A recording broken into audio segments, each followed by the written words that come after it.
જો ખેડૂતો સાથે ગેરરીતિઓ કરી છેતરપિંડી કરી તો ગયા સમજો। કૃષિ મંત્રી જીતુ વાઘાણીનું મોટું નિવેદન સામે આવ્યું છે।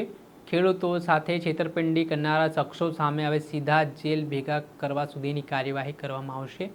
નવો જે કાયદો ખેડૂતોને લઈને બનાવવામાં આવ્યો છે, જેમાં સબસિડીની વાત હોય, ખેડૂતોને બિયારણ અને ખાતરમાં જાણીને જે કાળાબજારી વેપારીઓ કરશે તો શું પગલાં લેશે સરકાર, તેને લઈને તેમણે શું કહ્યું, વિગતે વાત કરીએ। વૈષ્ણવજન તો તેને કહીએ જે પીડ પરાઈ જાનાને રે।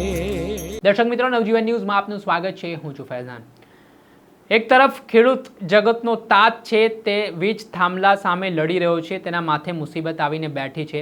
બીજી તરફ બિયારણ હોય, ખાતરો હોય, તેમાં કેટલાક વેપારીઓ દ્વારા કાળાબજારી કરતા હોય છે, ખેડૂતો સાથે ગેરરીતિઓ કરીને તેમને છેતરવામાં આવતા હોય છે ને આ બધી બાબતો હવે કૃષિ મંત્રી જીતુ વાઘાણીના ધ્યાને આવી છે, જ્યાં તેઓએ આ મુદ્દે આકરા વલણ અપનાવ્યા છે ને આ પ્રકારે ખેડૂતો સાથે છેતરપિંડી કરનાર, ગેરરીતિ આચરનાર વેપારીને સીધા જેલમાં મોકલી દેવાની ધમકી આપી છે।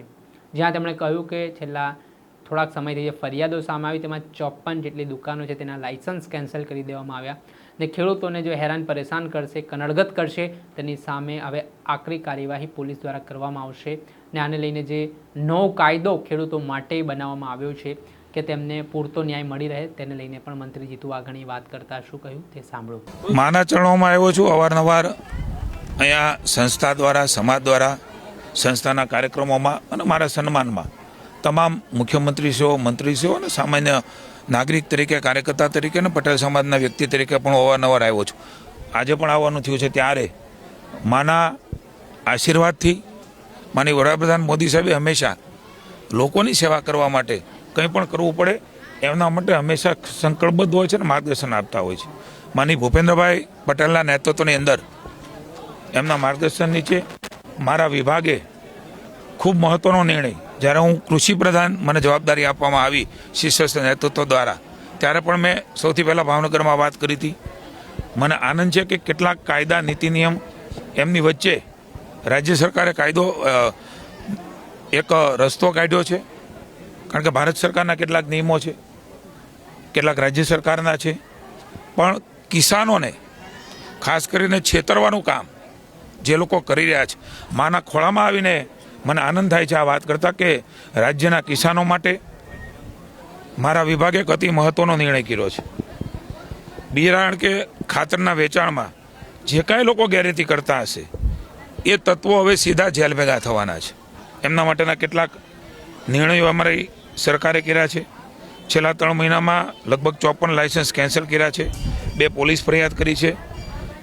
ગુનાહિત પ્રવૃત્તિ આચરતા જે કાંઈ લોકો છે, જગતના તાજ સાથે એ ચેડા કરે છે, સંગ્રહખોરી કરે છે, ડુપ્લિકેટ માલ વેચે છે, ખાતરો ડુપ્લિકેટ વેચે છે, સબસિડીવાળા ખાતર બારોબાર જે લોકો આપી દે છે, એ તમામની સામે 0 ટોલરન્સની નીતિ એ રાજ્ય સરકારે અપનાવવાનો નિર્ણય કર્યો છે અને એના માટે પીબીએમ એક્ટ હેઠળ હવેથી કાર્યવાહી થશે, કારણ કે પીબીએમ એક્ટના ધારામાં આ કોમોડિટી આવે છે અને એટલા માટે પહેલીવાર ગુજરાત સરકારે આ પ્રકારનો નિર્ણય કર્યો છે।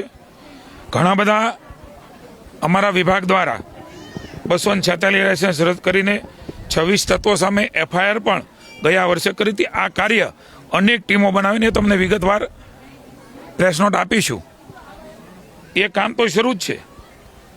અલગ અલગ નિયમોની પણ જોગવાઈઓ છે, પણ ખાસ આવી પ્રવૃત્તિ સાથે રીઢા થયેલા અને વારંવાર આ પ્રવૃત્તિ કરે છે, સીધા સંકળાયેલા છે, એ તમામ લોકો, એ ચાહે વેચતા હોય કે બનાવતા હોય, એ બધાને, એ ઈસમોને the prevention of black marketing and maintenance of supply of essential commodity PBM act 1980ની જેલની સજા અને દંડ થાય એના માટેનો નિર્ણય એ રાજ્યની સરકારે લીધો છે। અલગ અલગ ટીમો બનાવીને અમારો વિભાગ કામ કરે છે, પણ મને જણાવતા આનંદ થાય છે કે આ પીબીએમ એક્ટ કાયદો એ આવશ્યક ચીજ વસ્તુ ગેરકાયદેસર વેચાણ કરી રહ્યા છે એમના માટે લાગુ પડે છે અને આ કાયદા હેઠળ તાત્કાલિક એમની ધરપકડ થાય છે। આ ગુનો બનતો અટકાવવાનો હેતુ છે। જેમાં જિલ્લા મેજિસ્ટ્રેટ એટલે કે કલેક્ટર ડિટેન્શન એટલે કે ધરપકડનો સીધો જ હુકમ એ કરે છે. એકવાર ખૂબ મોટા પાયે ગેરરીતિ કરી હોય અને બીજી વાર એ ગેરરીતિમાં ઝડપાય તો પણ અમારો વિભાગ એ કલેક્ટરને પીબીએમ ધારામાં એમની સામે ફરિયાદ કરવા માટે સીધી જ જાણ કરશે અને 6 મહિના મહત્તમમાં ધરપકડનો સીધો હુકમ એ જેલમાં જવાનો થાય છે. 6 મહિનાના સમયગાળામાં પીબીએમ કાયદા હેઠળ એડવાઇઝરી બોર્ડ દ્વારા તમામ પ્રશ્નો રજૂઆત સાંભળીને એમાં નિર્ણય લેવામાં આવે છે. ગુનો દાખલ કરવો પછી ધરપકડ કરવી આવું આમાં કશું જ નથી. એટલા માટે આવો કડક નિર્ણય આ 6 મહિના બાદ ગુનાહિત પ્રવૃત્તિ હેઠળ જો નામદાર કોર્ટ ચાર્જશીટ દાખલ કરે તો એની સામે કાયદેસર પણ કાર્યવાહી કરવામાં આવે છે. હું તમામ લોકોને ચેતવું છું, આપણા સૌ માધ્યમથી ચેતવું છું. અમારા ખેડૂતો સાથે એમના ખેતરમાં અલગ અલગ પ્રકારની ગેરકાયદેસર પ્રવૃત્તિઓ કરીને એમના પાક સાથેના જીવન સાથે જો ખેલવાડ કરશે તો રાજ્યની ભૂપેન્દ્રભાઈની સરકાર અને અમારો કૃષિ વિભાગ એમને પીબીએમ એક્ટ હેઠળ જેલમાં ધકેલતા પણ પાછા નહીં પડે. હું તમામ લોકોને પુનઃ વિનંતી કરું છું, પછી કોઈ ભલામણો લાગવકો વિનંતીઓ પગે લાગવાનું ન રાખે. રાજ્યની સરકાર આમાં કંઈ પણ બાંધછોડ કરવા માગતી નથી. હું તમામ લોકોને રાજ્યના લોકોને કહું છું, અમારા જિલ્લાની કચેરી અમારી તાલુકાની કચેરી ત્યાંના નંબરો એ પણ તમારી પાસે છે. રૂબરૂ જઈને લેખિતમાં મૌખિકમાં અથવા તો ટેલિફોનિક એ સાચી જાણ કરવામાં આવશે. કોઈ ખોટા માહિતીઓ આપીને કોઈ ખોટાને પરેશાન કરી અને તંત્રને ન દોડાવે તો એની ઉપર પણ પગલાં લેવા માટેની જોગવાઈઓ પોલીસમાં છે. સાચા લોકો ન છટકી જાય અને એવી કોઈ પ્રવૃત્તિ કરતા હોય તો અમારા વિભાગને જાણ કરે. એ ઉપરાંત પણ જંતુનાશક દવા માટે પણ જે કાયદામાં જોગવાઈઓ છે એ ડુપ્લિકેટ ભેળસેળ કરતા હોય એના માટે છેતરપિંડી અને પ્રતિબંધિત દવા વેચાણ કાયદા હેઠળ પણ એ નિયમોમાં એમની ધરપકડ અને જેલની સજા એમાં 1968ના કાયદામાં થઈ શકે છે. હું પણ એકવાર રાજ્યના ખેડૂતોને આશ્વસ્ત કરું છું, તમારી સાથે તમારી આસપાસ કોઈ પણ આ પ્રકારની પ્રવૃત્તિ કરતા જાણવા મળે તો અમારી કચેરીઓમાં આપ જાણ કરજો. આપનું નામ એ જાહેર કરવામાં નહીં આવે પણ સાચી હકીકત એ આપ દેશો. કોઈ પણ જાતની ખોટી હકીકતો નહીં આપવા પણ વિનંતી કરું છું અને તમામ લોકોને પુનઃ એકવાર ચેતવું છું, એ વેચતા હોય તો પણ અને બનાવતા હોય એ પણ હવે ગુજરાત રાજ્યમાં એમણે પીબીએમ એક્ટ હેઠળ સીધા 6 મહિનાને પછી જો લાગુ પડે તો વધારાની સજા સાથે જવાની તૈયારી એમણે રાખવી પડશે. જે આપે સાંભળ્યા હતા કૃષિ મંત્રી જીતુ વાઘાણી. હાલ તેઓ ખેડૂતોના હિતની વાત કરતા જોવા મળી રહ્યા છે, પણ અહીંયા સવાલ એ ઉઠી રહ્યા છે કે વીજ થાંભલાને લઈને પણ ખેડૂતો ખૂબ મુશ્કેલીમાં છે.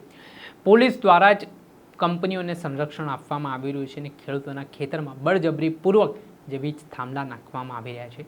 ત્યારે મંત્રી જીતુ વાઘાણી આ મુદ્દે પણ થોડીક સ્પષ્ટતા કરી દે, થોડાક ખેડૂતોના સમર્થનમાં વાત કરે તો ખેડૂતોને એક સધિયારો મળશે કે કૃષિ મંત્રી તેમની સાથે છે. હાલ સરકાર જાણે કે હાથ ખંખેરી લીધા હોય આખા ઘટનાક્રમથી તેવું દેખાઈ રહ્યું છે ને ખાનગી કંપનીઓને પોલીસ પ્રોટેક્શન મળતું હોય અને ખેડૂતો પોતાની લડાઈમાં એકલા પડ્યા હોય તેવી સ્થિતિ ગ્રાઉન્ડ ઉપર જોવા મળી રહી છે. આ મામલે સરકારનું શું સ્ટેન્ડ છે તે ક્લિયર થયું નથી. હવે આગામી સમયમાં શું બાબતને લઈને કૃષિ મંત્રી આ વીજ થાંભલાના મુદ્દે પ્રતિક્રિયા આપે છે તે જોઈ રહ્યું. દર્શક મિત્રો, આવા જ નવા વિડીયો સાથે આપણે માહિતગાર કરતા રહીશું, પડે પડના અપડેટો આપના સુધી પહોંચાડતા રહીશું. એટલે તમારી નવજીવન ન્યૂઝની ચેનલને લાઇક કરી લો, સબસ્ક્રાઇબ કરી લો અને વધુમાં વધુ શેર કરો.